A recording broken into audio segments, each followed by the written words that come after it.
This is Lancaster, a bucolic town in southeastern Pennsylvania lined with colonial red brick buildings and narrow streets. Once a sleepy hamlet known mainly for its extensive Amish population, the city and the surrounding county have steadily grown over the last couple of decades. The latest Census Bureau forecast shows Lancaster County's population growing at a pace to put it over the 550,000 mark by 2019. Hart Energy made its way to this charming region, which has become a bustling economic center at the crossroads of the most heavily populated corridor in the country, a short distance from Philadelphia, New York City, and Washington, D.C., and of course, numerous ports and markets serving the Atlantic seaboard.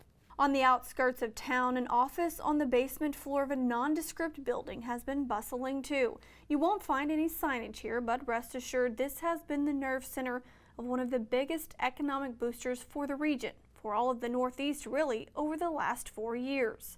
It's the field office for Spread 7 of Williams' Atlantic Sunrise Pipeline Extension, the highly anticipated project that connects the vast natural gas resources of the Marcellus in north-central Pennsylvania to the Transco pipeline that serves markets from New York to Alabama. According to Williams' Senior Vice President Frank Ferrazzi, it's an important cog in the effort to relieve the Northeast infrastructure bottlenecks. It's a combination of two things, really opening up the Marcellus, which is in much need of takeaway capacity. Right.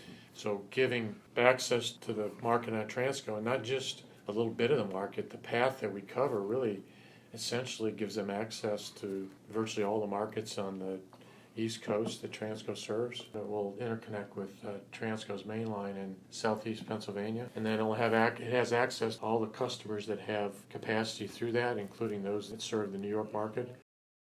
Atlantic Sunrise will serve 9 different shippers. The largest is Cabot Oil and Gas, which will supply approximately half of the pipeline's 1.7 BCF capacity.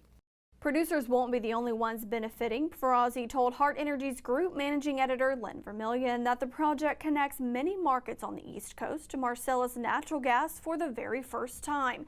And the extension turns a traditionally north-south pipeline into one that connects those markets to a much closer natural gas source. The interesting thing about the Marcellus is if you looked at how much gas that we were getting from the Marcellus, say 7 or 8 years ago, it was hardly anything at all. I mean, it wouldn't even show up on a chart. And what's happened since that time is now about half of the supply that moves on Transco comes from the Marcellus. So, historically, over 90% of our supply came from onshore and offshore Texas and Louisiana. So we were the traditional south to north pipeline.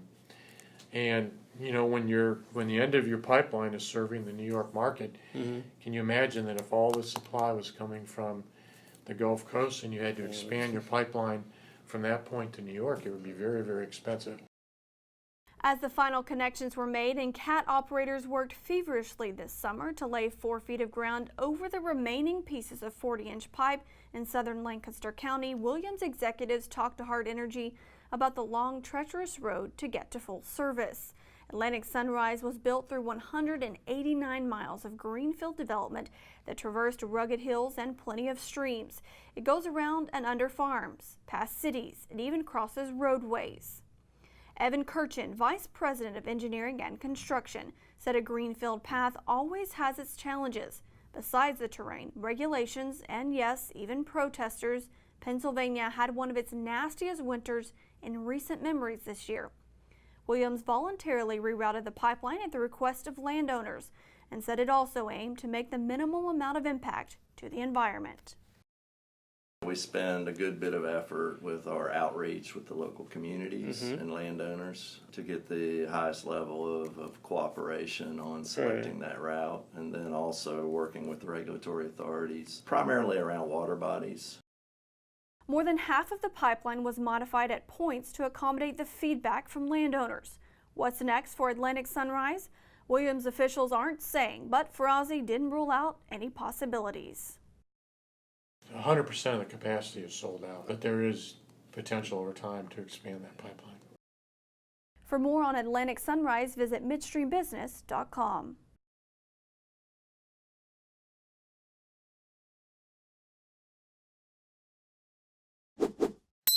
To stay up to date on the most recent Hart Energy videos, subscribe to our YouTube channel by clicking here.